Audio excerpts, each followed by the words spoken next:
ముత్యం వెంకన్న గౌడ్ కన్వీనర్ గారికి, మరి కో చైర్మన్ సుధాకర్ రెడ్డి గారికి, కో కన్వీనర్ భానుప్రకాష్ గారికి, అదేవిధంగా వేదికపై ఉన్నటువంటి ప్రతి ఒక్క నాయకునికి పేరు పేరున ఈ మహాధర్నా కార్యక్రమంలో రాష్ట్ర నలుమూలల నుంచి మనకి ఎన్ని ఇబ్బందులైనా విచ్చేసి ఈ విజయవంతంలో పాల్పంచుకున్నటువంటి సోదరి సోదరులందరూ కూడా వందనాలు తెలియజేస్తూ, మనకు ముఖ్యంగా అసలు తెలంగాణ రాష్ట్రం ఏర్పడిన తర్వాత ఏ ప్రభుత్వ సంస్థ కానీ ఏ ప్రభుత్వ డిపార్ట్మెంట్ కానీ నష్టపోకుండా ఒక్క తెలంగాణ విద్యుత్ సంస్థలు మాత్రం ఘోరమైనటువంటి ఇష్యూలలో మనం పూర్తిగా విఫలమని చెందినమని చెప్పాలి. మనకి ఈరోజు ముఖ్యంగా మనం ఏర్పరచుకున్నటువంటి ప్రధానంగా 5 డిమాండ్ల మీద ఈ విద్యుత్ సంస్థలలో రాబోయే రోజులలో ఈ విద్యుత్ బీసీ ఓసీ ఉద్యోగులు సమ్మెకు కూడా సిద్ధంగానే ఉన్నారని యాజమాన్యాలకు మరి ప్రభుత్వానికి తెలిపేదాని ఉద్దేశంలోనే ఈ మహాధర్నా నిర్వహించబోతున్నాం. మనం ప్రధాన డిమాండ్ల విషయానికి వస్తే మనకు ఒకటి, ఈ ఎస్సీ ఎస్టీ ఉద్యోగులకు సంబంధించినటువంటి consequential seniority review of promotions. ఇది ఎవరు మనం చెప్పింది కాదు. ఎస్సీ ఎస్టీ ప్రమోషన్లలో జరిగినటువంటి తప్పుడు విధానాల వల్ల ఈ బీసీ ఓసీ ఉద్యోగులకు నష్టం జరిగింది. దాని మీద సుప్రీంకోర్టు హైకోర్టు తీర్పులకు అనుగుణంగా మన తెలంగాణ రాష్ట్ర ప్రభుత్వమే 2019లోనే ఒక ఆర్డర్ ఇవ్వడం జరిగింది. మరి ఆనాడు ఉన్నటువంటి పరిస్థితులు ఏంది? తెలంగాణ విద్యుత్ సంస్థలలో అప్పటికే ఉద్యోగుల విభజన జరగలేదు కాబట్టి సుప్రీంకోర్టులో కంటెంప్ట్ కేసు పెండింగ్ ఉన్నది. ఆ కేసు పూర్తయిన వెంటనే ఆనాడు ఉన్నటువంటి సీఎండీలు మనకు అనేక సార్లు హామీ ఇవ్వడం జరిగింది. గవర్నమెంట్ ఉత్తర్వులు, హైకోర్టు ఉత్తర్వులు అమలు చేస్తామని చెప్పి అయినా కూడా ఆనాడు యాజమాన్యం చేయలేదు. మరి ఈ మధ్య మనము అసలు మేనేజ్మెంట్ ఏదన్నా కార్యాచరణ మొదలు పెడుతుందో లేదో మనకు సోదర అసోసియేషన్ వాళ్ళు మా మీటింగులు పెట్టడము, స్పీచ్లు ఇవ్వడము, అసలు రాజ్యాంగం అంటేనే వాళ్ళ కోసం రాసినట్లుగా కొంత తప్పుడు ప్రచారము, ఎస్సీ ఎస్టీ సోదర ఉద్యోగులను రెచ్చగొట్టే ప్రసంగాలు చేస్తూ ఉన్నారు. మిత్రులారా, ఈ భారతదేశంలో డాక్టర్ బిఆర్ అంబేద్కర్ గారి డ్రాఫ్టింగ్ కమిటీ చైర్మన్ వారి ఆధ్వర్యంలో ఈ భారత రాజ్యాంగం నిర్మాణం జరిగింది. ఈ భారత రాజ్యాంగం పవిత్ర గ్రంథమేం కాదు. ఇప్పటికీ 106 సార్లు రాజ్యాంగ సవరణ మనకు అనుకూలం అంటే ప్రజలకు అవసరాలను బట్టి 106 సార్లు రాజ్యాంగాన్ని సవరించారు. మరి వాళ్ళు ఏం చెప్తున్నారంటే డాక్టర్ బిఆర్ అంబేద్కర్ అంటే మావాడి అని, లేకపోతే రాజ్యాంగం మా కోసమే రాసిందని చెప్తున్నారు.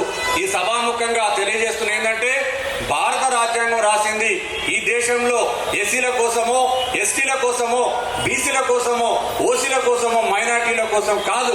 మిత్రులారా, రాజ్యాంగం రాసుకున్నది ఈ దేశంలో జీవిస్తున్నటువంటి సమస్త ప్రజల కోసం రాసుకున్నారు. కానీ ఏదో రాజ్యాంగం చెప్పిందంటే రిజర్వేషన్ ఒక్కరికే లేదు. ఈరోజు ఓపెన్ కేటగిరీ వాళ్ళకు కూడా ఎకనామికల్ వీకర్ సెక్షన్ కూడా రిజర్వేషన్ పెట్టింది. అంటే ఇలా భారతదేశంలో 100% జనాభా 100% జనాభా ఇవాళ రిజర్వేషన్లలో కవర్ అయి ఉంటారు. మనం చెప్తున్నది ఏంది? మనకు ఇప్పుడు ఎస్సీ ఎస్టీ సోదరులకు కాన్సిక్వెన్షియల్ సీనియారిటీ ఇష్యూలో తప్పుదో పట్టిస్తున్నారు. మనం ప్రమోషన్లలో రిజర్వేషన్ పెట్టొద్దని చెప్పలేదు, కాన్సిక్వెన్షియల్ సీనియారిటీ ఇవ్వద్దని చెప్పలేదు. దాన్ని ఎట్లా అమలు చేయాలనే పద్ధతిలో దాదాపుగా 15 అంటే ఇది 2000 ఇయర్లో 77వ రాజ్యాంగ సవరణ చేసి మొట్టమొదటిసారిగా ఎస్సీ ఎస్టీ ఉద్యోగులకు వారికి ప్రాతినిధ్యం లేనట్లయితే అంటే అడిక్వేట్ రిప్రజెంటేషన్ లేకుంటే మాత్రమే పదోన్నతులలో రిజర్వేషన్ పెట్టాలని ఆనాడు రాజ్యాంగ సవరణ జరిగింది. మన ఉమ్మడి రాష్ట్రంలో 2003 నుంచి ఆ జీవో ద్వారా అమలు చేస్తూ ఉన్నారు. దాని తర్వాత 85వ రాజ్యాంగ సవరణ జరిగింది. దానిలో చెప్పినటువంటి సవరణ ఏంది? ఎస్సీ ఎస్టీలకు ఉద్యోగులలో ప్రమోషన్లలో రిజర్వేషన్ కాదు, కాన్సిక్వెన్షియల్ సీనియారిటీ కూడా ఇవ్వాలని చెప్పింది. ఇచ్చిన జీవోలను లోపభూయిష్టంగా అమలు చేస్తూ ఇంతకాలం జరిగింది. అది ఎక్కడి వరకు జరిగింది? 2018 వరకు కూడా ఈ లోపభూయిష్టంగా ఆ జీవోలను అమలు చేయడం ఏ విధంగా చేసిండ్రు? ప్రమోషన్లలో రిజర్వేషన్లు ఇచ్చింది. ఉదాహరణకు మనం తీసుకున్నట్లయితే ఏఈ క్యాడర్లో అంటే ఏడీ క్యాడర్ ప్రమోషన్ ఇచ్చేటప్పుడు వాళ్ళకి అడిక్వేట్ రిప్రజెంటేషన్, వాళ్ళ యొక్క ప్రాతినిధ్యం లేనట్లయితే వాళ్ళకు రోస్టర్ ఇచ్చి జంప్ చేస్తూ ఉన్నారు. అంటే ఒక ఏఈ ఎస్సీ ఎస్టీ కానీ ఇప్పుడు ఫిజికల్ హ్యాండిక్యాప్డ్ కూడా 2013 నుంచి ప్రమోషన్లో రిజర్వేషన్ అమలు అవుతా ఉన్నాయి. అంటే ఎస్సీ ఎస్టీలు కానీ దివ్యాంగులు కానీ వాళ్ళ యొక్క ప్రాతినిధ్యం లేనట్లయితే, ఉదాహరణ మనకు ఏఈ క్యాడర్ తీసుకోండి, ఏడీ ప్రమోషన్ ఇచ్చినప్పుడు ఏడీ క్యాడర్లో ప్రాతినిధ్యం లేదనుకోండి, ఇమీడియట్ గా రోస్టర్ డ్రా చేస్తారు. డ్రా చేసి వాళ్ళ యొక్క రోస్టర్ ప్రకారంగా ఎంతమంది అయితే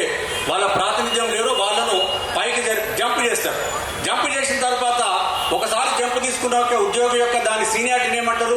రెగ్యులర్ సీనియారిటీ కాదు, అది కాన్సిక్వెన్షియల్ సీనియారిటీ. ఆ కాన్సిక్వెన్షియల్ సీనియారిటీ ఇవ్వాలన్నా కూడా మళ్ళీ డిఈ క్యాడర్లో ప్రాతినిధ్యం లేనప్పుడు మాత్రమే. అదే ఓఎన్ఎం క్యాడర్ కూడా తీసుకోండి, జేఎల్ఎం నుంచి మొదలు పెడితే ఫోర్మెన్ క్యాడర్ కూడా ఇదే పద్ధతి. ప్రమోషన్లో రిజర్వేషన్ ఇవ్వాలన్నా ప్రాతినిధ్యం లేకపోతేనే, ప్రమోషన్లో రిజర్వేషన్ పొందిన ఉద్యోగికి కాన్సిక్వెన్షియల్ బెనిఫిట్, కాన్సిక్వెన్షియల్ సీనియారిటీ ఇవ్వాలన్నా ప్రాతినిధ్యం లేనప్పుడు మాత్రమే. కానీ మన ఉమ్మడి రాష్ట్రంలో, తెలంగాణ రాష్ట్రంలో జరిగింది ఏంది? అడిక్వేట్ రిప్రజెంటేషన్ వాళ్ళ యొక్క ప్రాతినిధ్యం ఉన్నా కూడా జంపులు ఇచ్చుకుంటా పోయింది. కాబట్టి ఇవాళ మన పరిస్థితి ఏంది?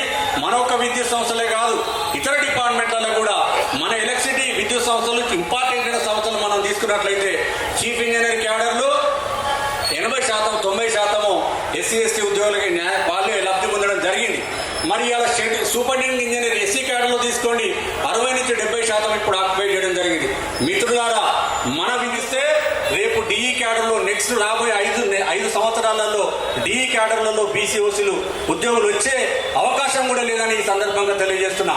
అదేవిధంగా ఓఎన్ఎం క్యాడర్లో ఇప్పుడు మనకు చాలా మంది ఈ మధ్య జరిగిన పరిణామం ఏంది? Next merit cum seniority. మరి మెరిట్ కమ్ సీనియారిటీ ఇష్యూలో అసలు డిస్ప్యూటే లేదు. గతంలో 2009లో ఆనాడు ఉన్నటువంటి ఐఏఎస్ అధికారి మనకు అజయ్ జైన్ గారు విజయానంద్ ఉండే, ఆ రోజే దీని మీద పెద్ద ఎత్తున చర్చ జరిగి మరి మేము ఈ జోనల్ సిస్టమ్ నుంచే పెడతాము, పాత నుంచి మేము పెట్టలేమని చెప్తే 1986 నుంచి పెట్టాలని కూడా మనకు ఓసీ అసోసియేషన్ వాళ్ళు అప్పుడు అడిగితే, అప్పుడున్న మేనేజ్మెంట్ ఏంటంటే ఒక నిర్ణయం తీసుకున్నారు, ఏంటంటే జోనల్ సిస్టమ్ నుంచి ఈ విధానాన్ని మెరిట్ కమ్ సీనియారిటీని పెట్టాలని నిర్ణయం తీసుకున్నారు. ఆనాడు తెలంగాణ ఉద్యమం వల్ల ఆనాడికి సీనియారిటీ ఫిక్స్ కాలేదు. మరి తర్వాత తెలంగాణ రాష్ట్రం ఏర్పడిన తర్వాత ఆనాడు ఉన్నటువంటి సీఎండీ గారు ప్రభాకర్ రావు గారు, మరి ఇతర సీఎండీలను మనం పదే ఒక్క ఏఈలకే కాదు మిగతా అన్ని క్యాడర్లకు కూడా పిలిచి మనం సీరియస్గా అప్పుడు ఉన్నటువంటి మేనేజ్మెంట్ తోటి మనం ప్రయత్నం చేస్తూ ఉన్నాము. వాళ్ళు ఈ ఎలక్షన్స్ ఉన్నాయి, ఎలక్షన్ తర్వాత కాగానే చేస్తామని చెప్పి మనకు హామీ ఇవ్వడం జరిగింది. చాలా సార్లుగా ఆల్రెడీ మెరిట్ కమ్ సీనియారిటీ కొన్ని క్యాడర్లకు ఇంప్లిమెంటేషన్ కూడా జరిగిపోయింది. మరి మనకు ఆనాడు జరిగినటువంటి బీఆర్ఎస్ ప్రభుత్వంలో జరిగినటువంటి ఆనాడు అన్యాయం జరిగింది. మరి ఈరోజు కాంగ్రెస్ ప్రభుత్వాన్ని మనం అందరం కూడా గెలిపించుకోవడం జరిగింది. కాంగ్రెస్ ప్రభుత్వం రాగానే మనం మంచిగా అనుకున్నది ఏంది? ఇమీడియట్గా ఐఏఎస్ అధికారులని నియమించారు. మరి ఐఏఎస్ అధికారులు నియమించారు బాగుందంటే, మనకు మొదట రిజ్వీ గారిని నియమించారు, మళ్ళీ మార్చేది ఇప్పుడు రొనాల్డ్ రోజ్ గారు మనకు సీఎండీగా రావడం జరిగింది. మరి ఇంకా ఇతర 2 కంపెనీలలో కూడా మనకిద్దరు కూడా ఐఏఎస్ అధికారులు రావడం జరిగింది. ఐఏఎస్ అధికారులు అంటేనే వాళ్ళు రూలు, చట్టము, రాజ్యాంగం ప్రకారం పనిచేస్తారని మనం అందరం నమ్ముకున్నాం. కానీ అదేం జరగలేదు. మళ్ళీ ఏమైంది? ఈ మధ్య కాలంలో ఎప్పుడైతే ఈ రిటైర్మెంట్ స్టార్ట్ అయిన తర్వాత మిగతా యూనియన్ అసోసియేషన్లు కూడా ప్రభుత్వాన్ని కలవడం, సీఎండీలను కలవడం మనం కూడా కలిసినప్పుడు మనం ఇప్పుడు చెప్తున్న కారణం ఏంటంటే, ఉప ముఖ్యమంత్రి గారు భట్టి గారు, ఉప ముఖ్యమంత్రి గారు ఇమీడియట్గా పదోన్నతులు ఏమని చెప్పి మనం సోషల్ మీడియాలో, మన మీడియాలో కూడా చూడడం జరిగింది. వారు చెప్పిన మాట ఏంది? సంబంధించిన అసోసియేషన్లు, సంబంధించిన ఉద్యోగుల చేత చర్చలు జరిపిన తర్వాత ఎగ్జామిన్ చేసి పదోన్నతులు ఏమని చెప్పి స్పష్టంగా వాళ్ళ టీవీలలో కూడా మనం చూడడం జరిగింది. మరి ఏం జరిగింది ఏమో కానీ ఒక బీసీఓసీ అసోసియేషన్ తప్ప మిగతా సంఘాలను అసోసియేషన్ అని పిలుచుకొని, మరి ముఖ్యంగా ఇప్పుడు ఈ తప్పిదం ఎక్కడ జరిగిందంటే, రొనాల్డ్ రోజ్ గారు లేరు. రొనాల్డ్ రోజ్ సీఎండీ గారు లేని సమయంలో సందీప్ కుమార్ సుల్తాన్ ఐఏఎస్ అధికారి ఆధ్వర్యంలో బీసీఓసీ అసోసియేషన్ పిలవలేదు. మనని తప్ప మిగతా యూనియన్ల అసోసియేషన్ పిలిచి ప్రమోషన్లు ఎట్టియాలని అడిగింది. ఈ అసోసియేషన్లు మొన్నటిదాకా ఏం చెప్పినాయంటే, కండిషన్లు పెట్టిన యూనియన్లు అంటే రూలు, చట్టము, రాజ్యాంగం ప్రకారం పనిచేయాలి. మరి ఇష్టం ఉన్నట్టుగా ఇచ్చుకుంటా పోతే ఏమైంది? ఉద్యోగుల విభజన మనం చూసినాం. కండిషన్ల పేరు మీద ఇల్లీగల్ ప్రమోషన్లు ఇస్తే ఏమైతాయి? రివర్షన్లు అయిపోయారు. మరి ఆనాడు రివర్షన్ అయిన ఉద్యోగుల గురించి, రివర్షన్ అయిన వాళ్ళకి ప్రమోషన్లు ఇవ్వాలని ఇదే అసోసియేషన్లు అడిగినాయి. మరి ఈరోజు ఏం చేస్తున్నాయో ఒక్కసారి మనం ఆలోచన చేయాలి. ఇప్పుడు ఈ తెలంగాణ పరిస్థితి ఎక్కడికి వచ్చింది? తెలంగాణ రాష్ట్రం ఏర్పడిన తర్వాత మన విద్యుత్ సంస్థలలో బీసీఓసీలకు అన్యాయం జరిగింది ఒకవైపు మనం అనుకుంటుంటే, ఇప్పుడు ఎక్కడికి వచ్చింది? పదోన్నతుల కథ, అడాక్ పదోన్నతుల కథలకు వచ్చింది. అడాక్ ప్రమోషన్ అంటే మీరు ఆలోచన చేసుకోండి. నేను ఈ మధ్య కొంతమంది నిపుణులతో మాట్లాడితే అడాక్ ప్రమోషన్ అంటే పే ఫిక్సేషన్ కూడా చేయకూడదు సార్ అని చెప్తున్నారు. మరి ఇలా మేనేజ్మెంట్ ఏం చేస్తుందో మనకు తెలియదు. ఇలాంటి ప్రమోషన్లు కాదు, చట్టము, రాజ్యాంగం ఇక్కడ. ఎందుకంటే ఉమ్మడి రాష్ట్రంలో జరిగిన రిజర్వేషన్ సంబంధించి మన గౌరవ హైకోర్టు డివిజన్ బెంచ్ 2018లో స్పష్టమైనటువంటి ఆర్డర్ ఇచ్చింది. ఏం చెప్పింది? అరే మీరు కామన్ ఆర్డర్, అది అన్ని డిపార్ట్మెంట్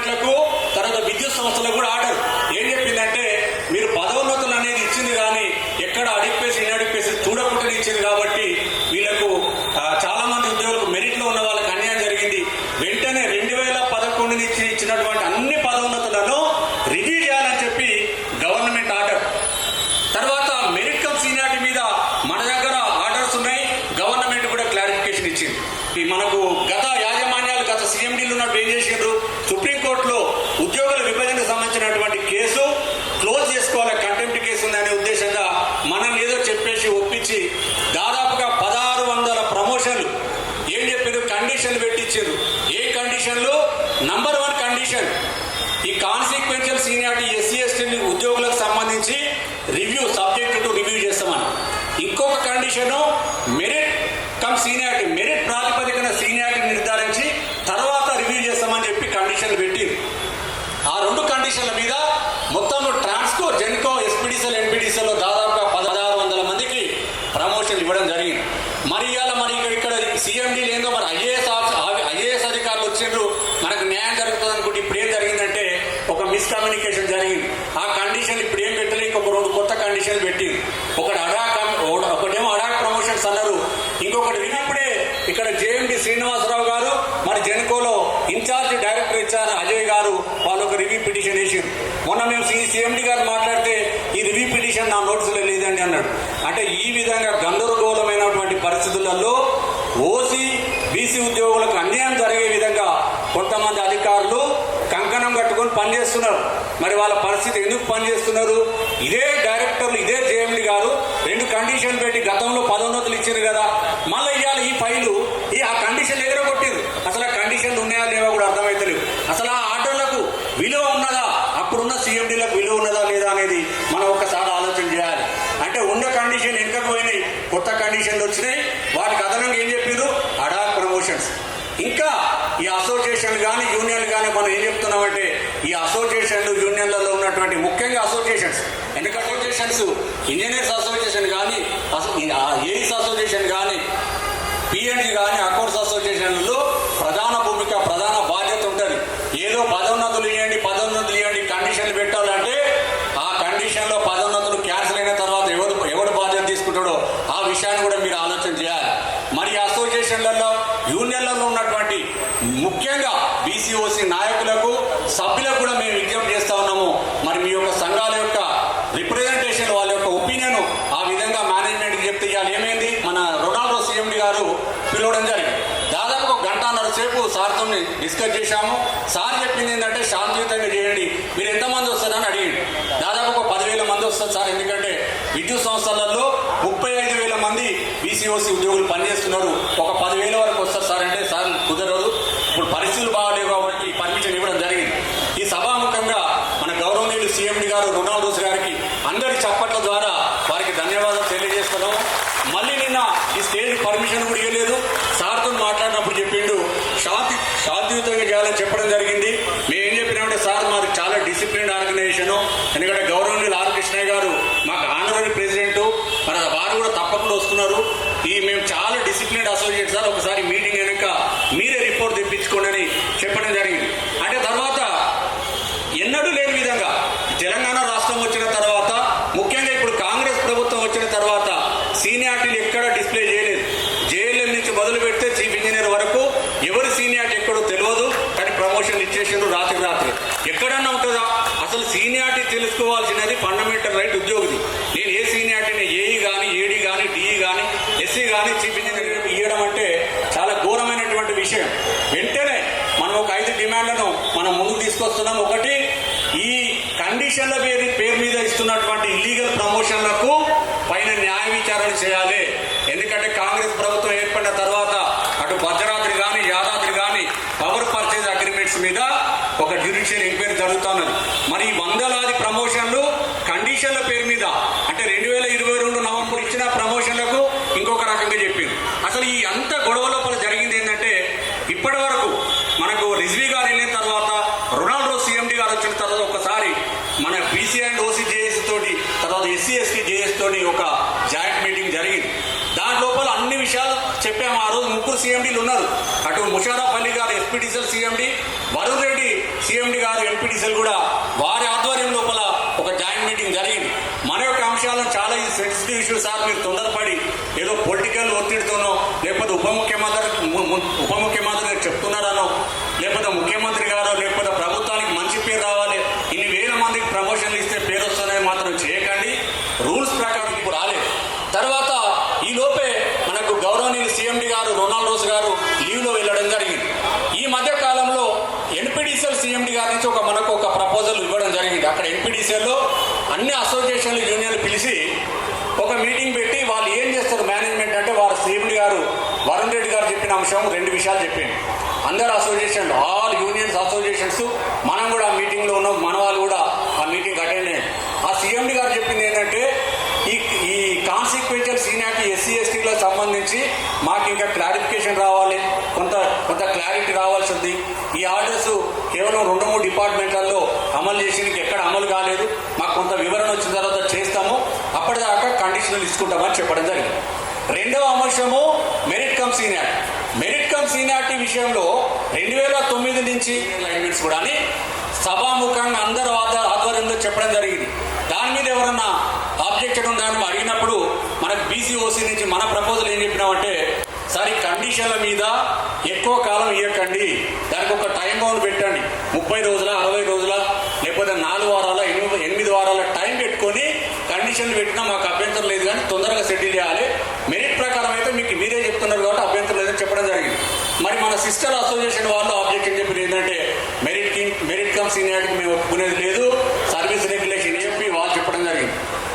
అప్పుడు సీఎండి గారు ఇదంతా తేలే విషయం లేదని మళ్ళీ వారు ఏం చెప్పలేదు.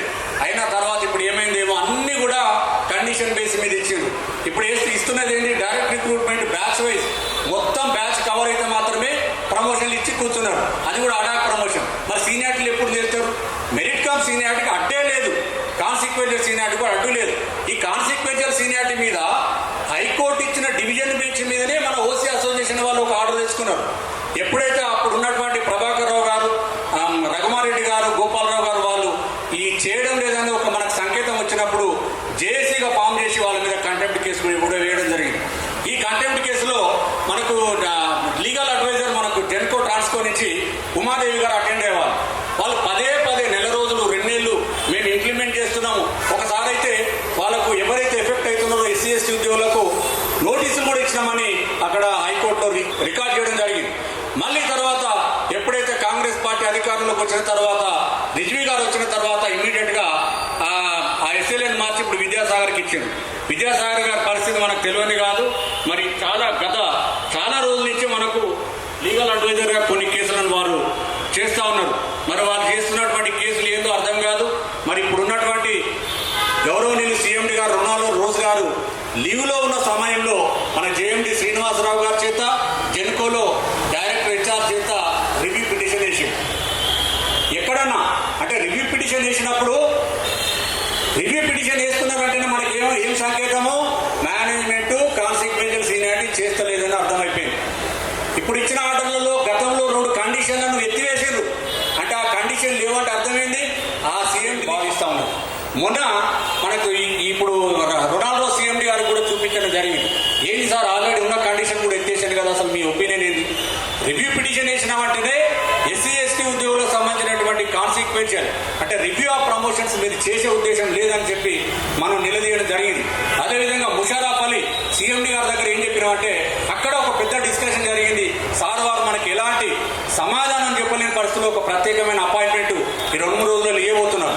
ఇప్పుడు మేనేజ్మెంట్కి చెప్తా ఉన్నాం ఏంటంటే మన వేదిక నుంచి కండిషనల్ ప్రమోషన్లు రూల్స్ రెగ్యులేషన్లు లేకుండా మీరు ఇస్తున్నారు కాబట్టి ఎవరికి ఇస్తే ఉన్నది, మేము కూడా ఒక 10 పేర్లు ఇస్తాము, 4 చీఫ్ ఇంజనీర్లు, 4 ఎస్సీలకు, 4 ఎస్ఏఓలు, 4 జీఎంలు ఇవ్వండి. కండిషన్లే లేవు, రూల్సే లేవు, కండిషన్లు పెట్టి ఇచ్చే ప్రమోషన్లకు ఎవరికి ఇస్తే ఉన్నది? ఇప్పుడు ఐఏఎస్ అధికారులు వస్తేనే రూల్స్ రెగ్యులేషన్స్ ఫాలో కాకపోతే ఇంకెవరు అమలు చేస్తారనేది ఈ సభాముఖంగా డిమాండ్ చేస్తున్నాము. చివరి డిమాండ్ ఏంటంటే మనకు బీసీ కానీ ఓసీ కానీ సంక్షేమ సంఘాలు మనం సోషల్ అప్లికేషన్ తోటి సామాజికంగా మనం ఆలోచిస్తాం. అందుకే మనకు ఆర్టిజన్ సోదరులు మనకు ఆనాడు ఉన్నటువంటి గవర్నమెంట్ దాదాపు 24,000 మందిని రెగ్యులరైజ్ చేసింది. వాళ్ళకి ఆ రోజు ఒక స్టాండింగ్ ఆర్డర్స్ ఇచ్చింది ఏంటంటే ఎవ్రీ 5 years అంటే 5 yearsకి అప్గ్రేడ్ చేస్తామని ప్రమోషన్ ఇస్తామని చెప్పిండు. అది కూడా ఇంప్లిమెంట్ కాలేదు. దాదాపు ఇప్పుడు 7 సంవత్సరాలు వాళ్ళకి రెగ్యులరైజ్ అయిపోయింది. మరియు ఆ సోదరులు అడుగుతున్నది ఏంటంటే ఏపీఎస్సీ రూల్స్ వర్తింపజేసి వాళ్ళకి విద్యార్హత ప్రకారంగా వాళ్ళకు ప్రమోషన్లు ఇవ్వాలని వాళ్ళు అడుగుతా ఉన్నారు. దాన్ని కూడా మనం ఆ జేఏసీ నుంచి మన గౌరవ సీఎండి గారికి అదేవిధంగా రాష్ట్ర ప్రభుత్వానికి విజ్ఞప్తి చేస్తాము. మరి ఇంకొక ఈ వేదిక నుంచి గౌరవనీయులు ముఖ్యమంత్రి గారు రేవంత్ రెడ్డి గారికి మా యొక్క విజ్ఞప్తి, తెలంగాణ విద్యుత్ సంస్థలలో పనిచేస్తున్న బీసీ ఓసీల ఉద్యోగులకు సంబంధించినటువంటి ప్రమోషన్ల issue, merit cum seniority issue, ఇతర అంశాలను పరిష్కరించకుండా ఇంకా యాజమాన్యం ఎలాంటి చర్యలు ఎలాంటి డిసిషన్స్ తీసుకోవద్దని సభా వేదికంగా తెలియజేస్తున్నాం. ఎందుకంటే బీఆర్ఎస్ ప్రభుత్వాన్ని ఓడగొట్టి కాంగ్రెస్ ప్రభుత్వాన్ని అధికారం తీసుకొచ్చింది ఈ రాష్ట్రంలో బీసీఓసీ కులాల వాళ్ళే అని ఈ సందర్భంగా తెలియజేస్తున్నాం. మళ్ళీ మన గౌరవనీయులు డిప్యూటీ సీఎం గారు బట్టి విక్రమార్క గారు అందరి వారు మనం ఎందుకంటే రకరకాల ఉద్యోగులలో కొంత చర్చ జరుగుతూ ఉన్నది. ఈ ప్రమోషన్లు కూడా డిప్యూటీ సీఎం ఆపుతా ఉన్నాడు, లేకపోతే ఏదో అని చెప్తా ఉన్నాడు. మాకైతే అలాంటి సమాచారం అయితే లేదు. మరి వారు ఉప ముఖ్యమంత్రి మన అందరికి కాబట్టి వారు కూడా ఈ అంశాలను ఇమీడియట్ గా సానుకూలంగా స్పందించి పరిష్కరించాలి. మరి ఇక డైరెక్టర్ల విషయానికి వస్తే అసలు ప్రభుత్వం కాంగ్రెస్ ప్రభుత్వం వచ్చింది, ఐఏఎస్ అధికారులు నియమించారు, బాగానే ఉన్నది. మరి ఇక్కడ డైరెక్టర్ అసలు ముఖ్యంగా ఏం చేయాలి? ట్రాన్స్కో కానీ జెన్కో కానీ పూర్తి స్థాయిలో సీఎంని నియమించాలి. తర్వాత తీసుకుంటారా, ఆ నోటిఫికేషన్ ఉందా, రద్దు అవుతుందా, మళ్ళీ ఏమైనా రూల్స్ మార్చుతుందా కూడా అర్థం కాని పరిస్థితి. ఇప్పుడు ట్రాన్స్కో జెన్కోలో ఎస్పీడీసీలు అయితే ఇమీడియట్గా టర్మినేట్ చేసి ఇన్ఛార్జి వాళ్ళ సీఈలకే ఇన్ఛార్జి కూడా జరిగింది. మరి ఇక్కడ జెన్కో ట్రాన్స్కోలో అదే డైరెక్టర్లు అదే వాళ్ళ బోర్డ్ ఆఫ్ తెలియజేస్తూ మరి ఇవాళ సభ పెట్టింది ఇది ఆరంభం. మా ఉద్దేశం ఏంటంటే ఒకసారి ఓసీ బీసీ ఉద్యోగులు యాక్టివ్ ఉన్నారా లేదా, ఒకవేళ మీరు కనుక యాక్టివ్ ఉంటే రేపు సమ్మె నోటీస్ చేయడానికి కూడా ఇవాళనే సీఎండీ గారికి రిప్రజెంటేషన్ ఇవ్వబోతా ఉన్నాము. 15 రోజులలో 2 వారాలలో ఈ సమస్యలు కనుక మనకు సాధించకుంటే, ఈ సమస్యలను పరిష్కరించకుంటే ఖచ్చితంగా సమ్మె పోవడానికి కూడా వెనుకాడే పరిస్థితి లేదు. 15 రోజుల తర్వాత ఒక పూర్తి స్థాయి ఎడ్యుకేషన్ తోటి సమ్మె నోటీస్ కూడా ఇస్తాము. మీరు అందరూ కూడా చప్పట్లతోటి మా జేఏసీకి మద్దతు పలకాలని తెలియజేస్తాం. ఈ రకంగా అనేక దఫాలుగా, ఎందుకంటే ఇప్పుడు సీఎండీలకు ఏం మరి కొత్తగా సీఎండీలు ఐఏఎస్ అధికారులు మరి వీళ్ళు ఏమనుకున్నారు, విద్యుత్ సంస్థలలో ఈ చాలా సెన్సిటివ్ ఇష్యూ పదే చెప్పిన సెన్సిటివ్ ఇష్యూ సార్, దీని మీద నిర్ణయం తీసుకునే ముందు 1-2 సార్లు ఆలోచించండి. ఇప్పుడు ఎందుకంటే ఇప్పుడున్న డైరెక్టర్స్, ఇప్పుడు జేఎండీ గారు కానీ లేకపోతే డైరెక్టర్ కానీ వీళ్ళు పూర్తి స్థాయిలో సమాచారం ఇస్తలేరు అనేది మా దగ్గర ఉన్నటువంటి సమాచారం అవుతా ఉన్నారు. అలాంటి పరిస్థితులు రావద్దు. ఎందుకంటే 50,000 మంది ఉద్యోగులు పనిచేస్తున్నటువంటి సంస్థలలో ఈ సర్వీస్ రెగ్యులేషన్ సంబంధించినటువంటి సమస్యలలో అసలు కోర్టు ఆర్డర్లు ఉన్న లెక్కలు లేకుండా పెండింగ్లో ఉన్న సమస్యలను పరిష్కరించకుండా ముందుకు పోతే ఇది సంస్థలకు కూడా మంచిది కాదు. ఈ కులాల మధ్య పంచాయతీ, ఇండస్ట్రియల్ హార్మోనియం కూడా దెబ్బతింటారు. ఇప్పటి మిత్రులారా, మీరు ఒక్కసారి కాన్సిక్వెన్షియల్ సీనియారిటీ కనుక మీరు వదిలేసుకుంటే రేపు ఏఈగా రిక్రూట్ అయిన వాళ్ళు ఏడీ వరకు ఆగిపోతారు, ఈ వరకు పోవాల్సిన వాళ్ళు ఏడీకే పోతారు. ఎస్సీగా ఒక 6 నెలలో 1 year సర్వీస్ చేసి రిటైర్ కావాల్సిన వాళ్ళు డీగాని రిటైర్మెంట్ అయ్యే అవకాశం ఉంది.